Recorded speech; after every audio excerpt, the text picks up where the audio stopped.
Hello, my name is Shawna Lucey, and I'm proud to be the General Director and CEO of Opera San Jose. And hi, I'm Erin Salazar. I serve as the Executive Director of an organization called Local Color, of which I am the founder. fantastic, and Erin did our season art this season. But before we jump into that and discuss this incredible art, Erin, would you just tell us a little bit about Local Color? Like, what is your organization? What do you do? And how did you found it? I was looking under rocks and I found it. No. So I founded the organization back in 2015, and it is our mission to build equitable pathways for creatives to thrive. We're specifically geographically centered in the South Bay, but we started in San Jose. And we serve creatives primarily working in the visual arts, well, initially working in the visual arts, but we've since expanded. And we provide artists with economic opportunities through large-scale murals, ensuring that artists are paid equitably for the work that beautifies our community. We provide them with affordable studio spaces, working with developers to reactivate buildings that are slated for demolition. We provide creatives of all sorts with fiscal sponsorship, which is a way that we lend our nonprofit status to support these grassroots efforts that make our community a more vibrant and beautiful place. And lastly, we do a program around creative experiences where we're connecting artists with opportunities to facilitate what they know for youth groups, corporate teams, and community. Oh, that is so fabulous. So for anybody who's ever traversed the streets of San Jose and you've thought, wow, look at that beautiful mural, there is a high likelihood that Erin is a force behind the existence of that mural. That's true. We've facilitated over 350 murals across the South Bay, and in total, we've paid out over $1.8 million directly to creatives and their visions. Just proving arts are an economic driver here in San Jose and the South Bay, right? So, just to rewind about our relationship, Opera San Jose, with you as also a visual artist. This is our third or fourth season commissioning our season artwork through Local Color. And so I thought it would be fun for our audience to hear about how you came to do last season's artwork. Because just for our audience's knowledge, what we have done is we partner with our PR firm, and we would go to Local Color and say, would you send us 5 artists who would be potentially interested and available to create our season art. So off we went. We sent that request to Local Color. And so last year, the request was around a collage sensibility. And I've been an artist since I can remember. And as a painter, during COVID, I got really into collage because I didn't have access to my studio. So I started hacking up my sketchbooks and using them as collage materials to create new kinds of artwork. And so when they said collage sensibility, I don't typically try to throw my hat in the ring unless it's something that I really would like to do.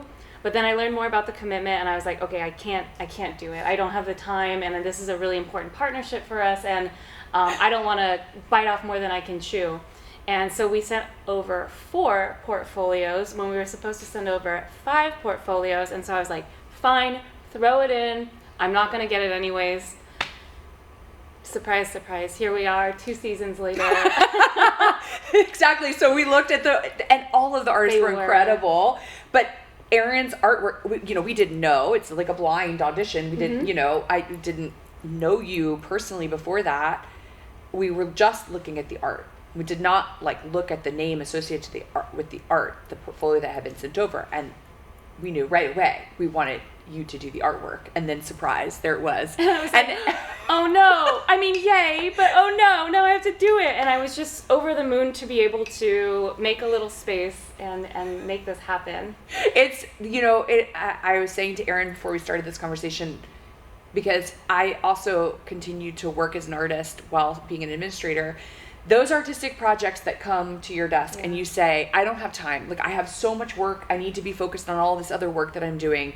But there's this artistic project that is knocking on the door and pushing your door open, often yields incredible results, not just in the project that you do, but it does challenge you as an artist. You end up growing pretty intensely. So now we'll hop into the season art. So we told you our 4 titles, and what did you do next? So I feel like I've had an outsider perspective on opera, feeling like my whole life like it was not a space that was for me. It was not music that I understood, and it was only through this partnership that I could sort of start to appreciate opera, because before it was just like Bugs Bunny, you know, with the triangles and the Yes. and the horns, and then I made my first opera season poster, and I got invited to see my very first opera, which was Rigoletto. And I did not do that season artwork, but I got to see it, and I was so surprised to know that oh my gosh, I do. Some of these songs are familiar to me, and I don't know what they're saying, but I know the Bugs Bunny version of it. Yeah, you know the tunes. I know the tunes. And to be able to see opera in its full form, and in the costuming and the singing and the acting and the artistry of the stage production was to me, it was like collage anyways. It just to be able to see all these pieces come together in a way that a lot of other art forms don't, even my own art form outside of like collage. I'm not singing to collage or anything like that. It is, you know, I always think when I'm speaking to other artists about opera who don't necessarily have a relationship with the art form already, I always think you're gonna fall in love with the art form, because it is kind of the art form's art. Like it has all of these forms of art inside of it, and there's so much room for all kinds of art to exist inside of opera. And so I'm always excited to introduce somebody to the art form who might not be completely inside of it, because I feel like you're gonna fall in love. Yeah. There's no choice. And I did. Predictably, you were right there, Shawna.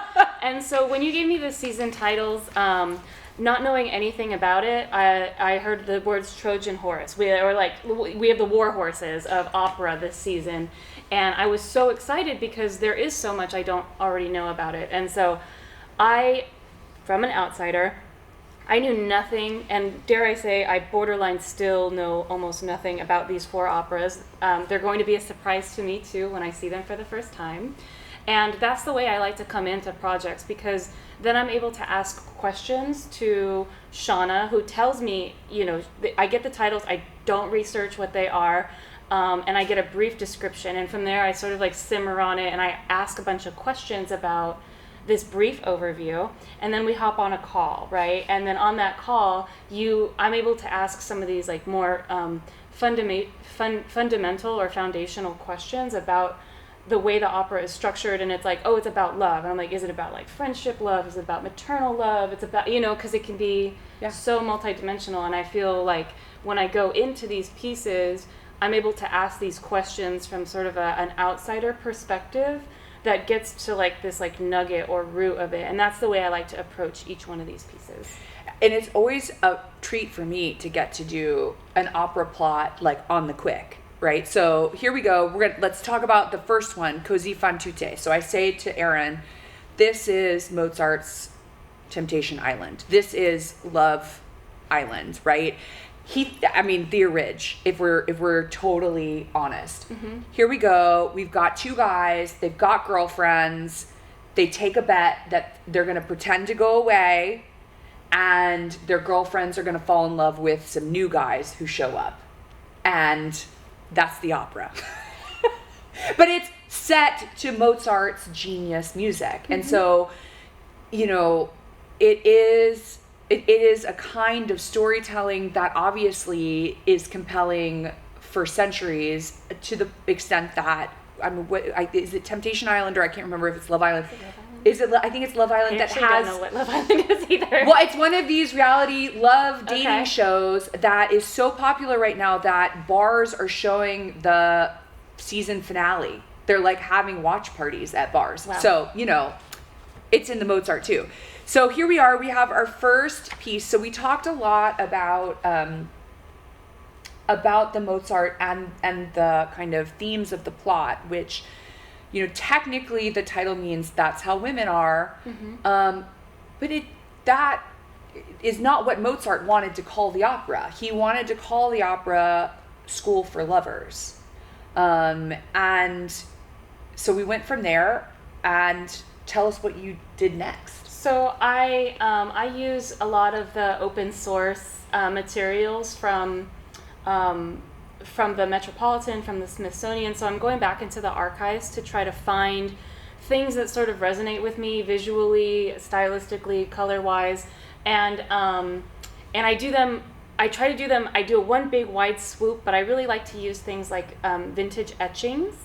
I think that they have a black and whiteness that is so classic, and I don't know, they have it's a real evocative. resonance. It has a resonance, and it shows the history in context. When you're using something that's so old compared with something that is so new, you can really remix those in really relevant ways. And so I found this wonderful little etching of a woman who is taking off this mask of a man, and again, having no reference for what this opera is about, I got the sense that they were being unmasked, like they were discovering something, sort of literally, sort of figuratively. And I just like the idea that the ownership is back on the women's perspective of doing the unmasking. Yeah. And in addition to that, I found this brilliant little illustration that was part of a newspaper that has the map of a woman's heart. So it says all these interesting things like the province of deception and high grounds of matrimony and land of love, land of coquetry. And I think that these little plays and the ways that women were originally, or very early on, they were distilled down to these like very, very basic little tropes of how a woman is. And I think just like in contrast, we can use these kinds of tools and idioms to make new statements about what opera is about. Yes, absolutely. And tell us about the florals. Oh, I'm a painter, and I and this part of my practice, especially when in COVID, I was collaging with all of these hand-painted items. So all of the florals across all four operas are hand-painted by me. And then I just sort of mix and match them into the appropriate places and spaces and try to be more evocative with them. Beautiful. So that's our first piece for Mozart. And now we're going to move into Puccini's masterpiece, Madama Butterfly. So when you and I spoke about this opera, I talked about how this love story of this young geisha who, falls in love with this American soldier in Japan, has his child while he has returned to the United States, having promised her to return.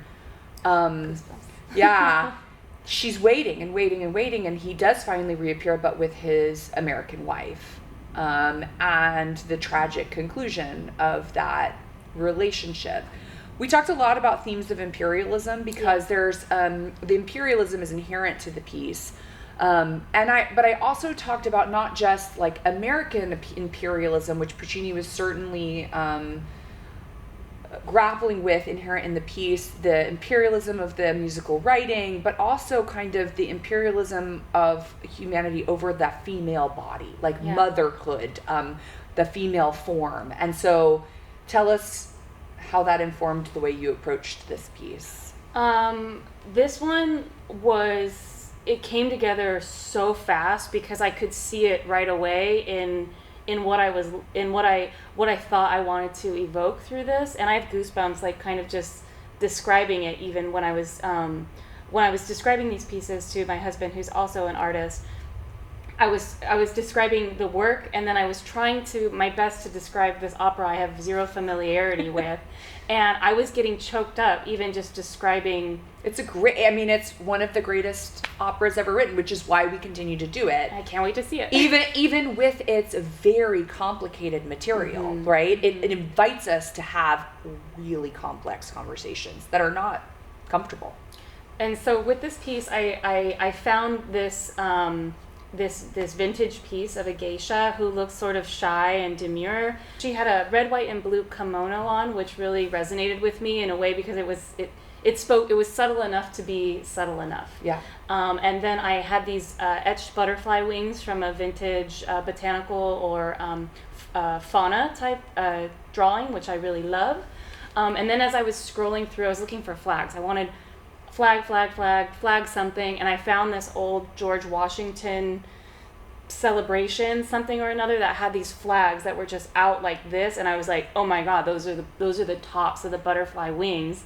And I saw them as what they could be in the sense of this piece, where they felt imperialistic, Yeah. and they felt like celebratory in a domineering kind of way, which I felt just by talking with you that was a part of this. And so I took this red circle as a small chunk of her kimono, and I just put one of these hand-painted roses in the back. So that represents the Japanese sun of the flag. Yeah.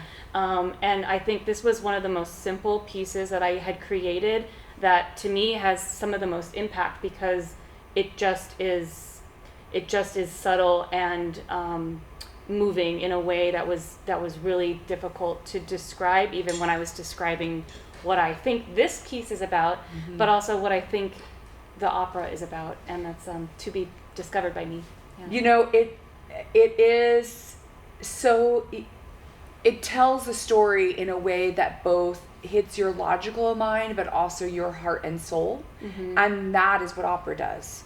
There are parts of the experience when we sit in the theater and the singers with the orchestra Yeah.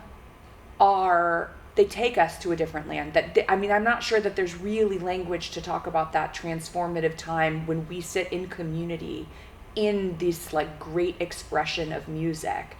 And so I agree. I think this image, it pulls in the same way that experience does. So when you sent it, I was like, no notes. This one was number one. Yeah, no notes. We couldn't. I was like, okay, great, no notes. You did great. it. No edits required. Nailed it. If I had a favorite in the set, which I don't, visually, I think that one is a knockout. Absolutely. So next up, we have our double bill: Cavalleria Rusticana and Pagliacci.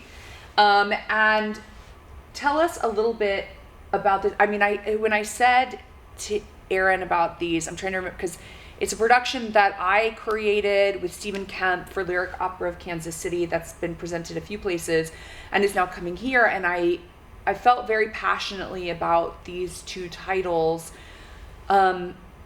They go together, and the way that we tell the story is in this setting is very particular. It has a lot to do with one community experiencing, Cavalleria takes place before World War I and Pagliacci is after. In the first piece, the violence is off stage. In the second, the violence is on stage, very explicit, as war does, kind of move society to have some like greater tolerance of violence inside of the pieces. And because these are like incredibly passionate Italian operas, where the questions around love, relationships, intimate partner violence are inherent to what we're talking about. They both are all encompassing, but there are two of them in one night. Oh. Yeah. Oh, and did I struggle? Yeah. Tell us about this. This one was a challenge for me because I wanted to use a central image of this man, but I wanted him to look like he could be both roles, because when I was looking at other more historical posters, they use the clown and the soldier, and being at pre and post-war, in the pre-war setting, I wanted it to be like rich and throbbing and warm and lush. Tuscany and lush, and I wanted it to have this sort of heat and romanticism about it. That's why half of this is in color and the other half of it is largely in a desaturated, almost black and white, except for this circle, which I thought was so hip and such an interesting little icon, and it really makes the knife, because the knife is the weapon used in both as well. And I thought, well, the clown has, this sort of painted face in this way, and I thought that it was just so raw, and it was described to me as being so raw and violent that I just thought, if it just like had a knife straight into it, like there's nothing more visually violent than a straight line through the thing. And so I found this knife, which is an Italian knife, in the Metropolitan Archives. I found this etching of this man, and then I used the same circle that I'd used from Madame Butterfly to highlight that red piece. So I'm trying to use the similar visual assets across pieces to the best of my ability. But really, that's what I was sort of looking for. And with this one, I created a custom piece. This was not something, well, I collaged it, but it's something that I hand painted, digitally scanned in, and then digitally collaged into this piece. And so that's the part of that like realness that I was really trying to capture within this this piece that represents like lust and heat and anger and violence in a way that was it was a real challenge to make two in one. And I'm very happy with the way this one came out, because I fought it. Yeah, I think that this also, there's something about him that is very Italianate. Like he looks like a commedia actor. There's something about him. So it very much speaks to the piece, and I think is an incredible way to kind of capture both operas in one image. Thank you. Yeah. So closing our season is La Traviata. Here we have the incredible, beautiful artwork of La Traviata. An opera very near and dear to my heart. So the story of the incredible courtesan Violetta Valéry. So we deep dived into the history of Marguerite and her whole story, and we talked about the role of money, the role of commerce in this world of sex and power and class struggle, because really Traviata has a lot inside of it about the struggle between the aristocracy and the bourgeoisie. So that was an interesting conversation to have. And tell us. This one was really fun to make. I loved this piece because I found this like she was like a column. She was like originally like a design for a column. So she was the original etching for a column that was produced somewhere. And I love that she had these two.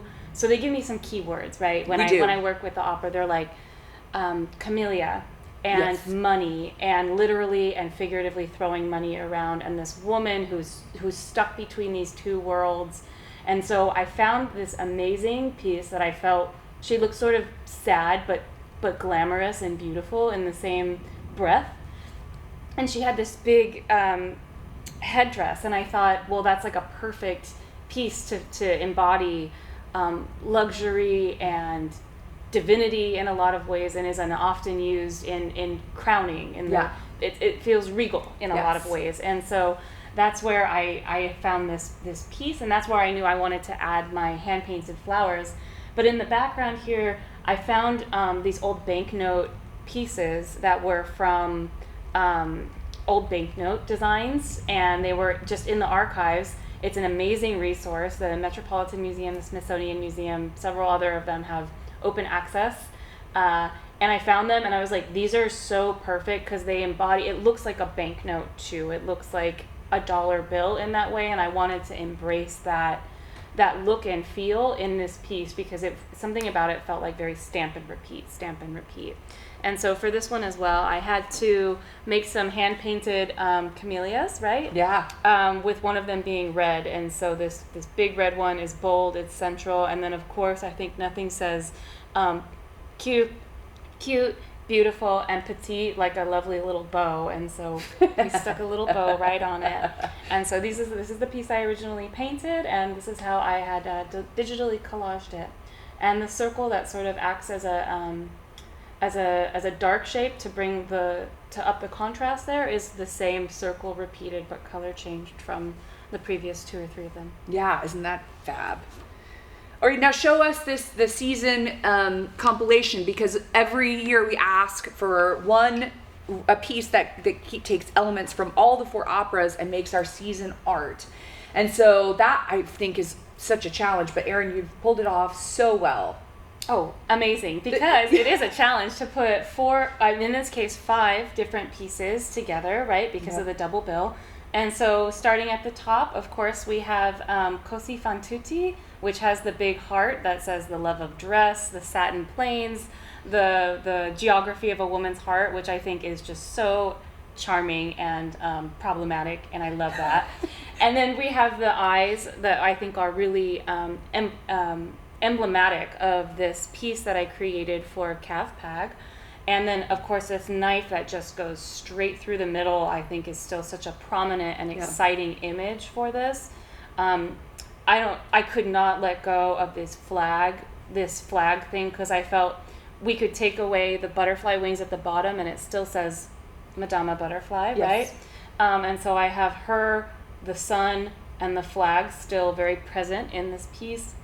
And then at the very bottom, holding everything up, feeling like she has to hold up the entire world, is Traviata. And that image sort of supporting everything from the bottom. So everything feels like a bouquet in a way. This feels like a bouquet of a season. And that's really what I was trying to embody in this composite piece for the 2025-2026 opera season. Fantastic. And we would be remiss to not also mention the Solaris artwork, because of course Erin also created our artwork for our digital workshop of the new opera Solaris, in which not only did I speak with Erin about it, but Maestro Marcheso was part of that conversation. So that was a fun conversation in which we talked about space.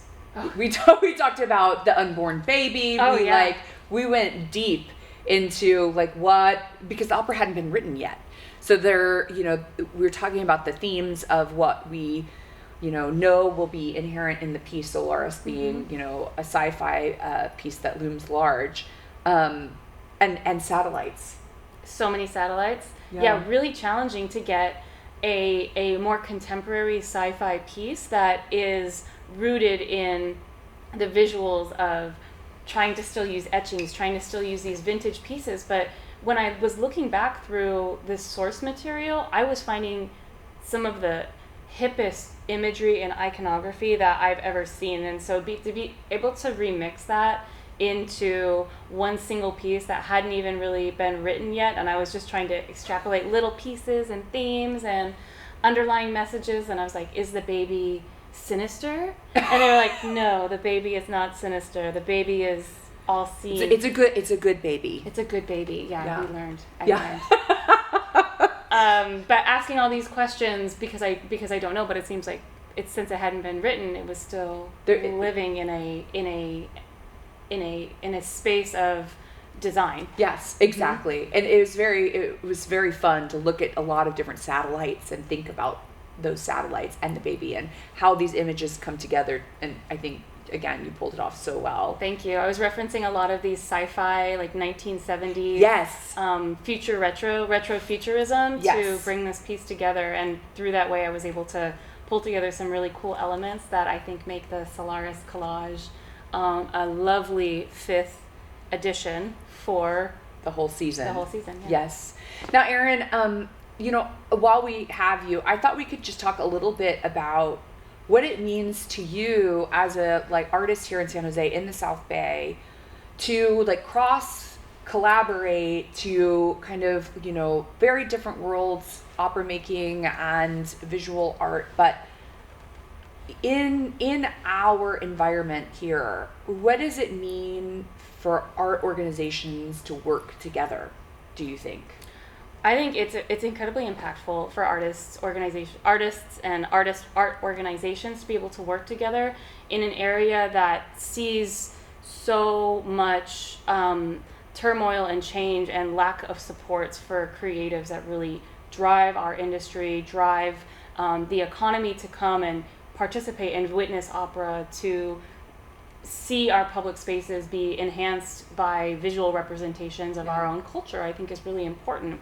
And just the fact that the opera chooses not to go the way of AI, not to go the way of generating other types of assets, and they really want to work with local artists to be able to talk about how these pieces manifest in our local spaces. And I think it drives more it drives more community, it drives more conversation, and just the ability to show up and advocate for both of our organizations in the same space has created a less of a silo. Now I feel like you have question, I have question. We're going to go to the mayor together, and we're going to ask the mayor our questions. And we show up at the same things, and we're on the same team. And I think that the more that organizations can break down the barriers between them and see that we have more in common than we have different, the better off we all are. We're really trying to lift the whole.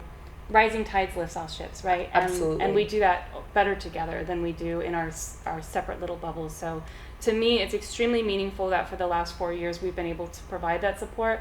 And dare I say, it's like also very meaningful for me as an artist to be able to hold your hand through the last 2 seasons with a collage sensibility. Yes, it's also, I feel like it harkens back to so many, hundreds of years ago, how there would be salons and the great intellectuals and artists of the time period would get together and discuss the important topics of the day. And it did continue to, move the practice of art making in all fields forward, whether you're talking about Shostakovich or if you're talking about Monet. I mean, the importance of artists being in conversation with each other, it is I was just gonna say, it's like nutritious. It's like so important. It adds to the practice of art making. Because like when I go to a new city, I always try to go to the art museums and see what art there is, visual art, because it is important for me as a practitioner of stage direction, the way that painters create like a visual picture is something that I think about when I'm staging a scene. Of course, I'm thinking about the text and the music and how those things work together, the motivation of the singer, the story that we're telling. But at the same time, you want to think visually about like how can the visual elements help uplift and tell that story the way that painting does. Because you think about painting and like you sit there with what the painter has created and you're like in that world. And I always want to try to create that on stage too. So I hope that as you go through the season with us with each of these titles, because they are very different musical styles and they each have their own, each of the composers has their own voice and importance in the canon. I hope that they give you something too, because it looking at your art always gives me so much. So we're very lucky to work with you. Yeah. Likewise, just to be able to have the experience of seeing opera, all of these for the very first time, and I don't like. Now I play a game where I try to guess which song is associated with this one and this one and this one, and so just for me, who considers myself so steeped in the visual arts, in public art, to be able to experience this other kind of art form presented in such a beautiful way is likewise inspirational, and it has changed the way that I look at my own artwork and I look at design as well. So I think that's just the beauty of what art does, is it gives us these multitude of perspectives, because while the issues have changed very little when it comes to love, imperialism, violence, and money and the bourgeoisie, our approach to managing those issues is what can change. And continues to evolve. Absolutely. Well, we're so fortunate to work with Erin and Local Color, and we're so proud to bring this art to our audiences and to San Jose. So thank you so much. Thank you, Shawna. Yay. Thank you, opera. Yay!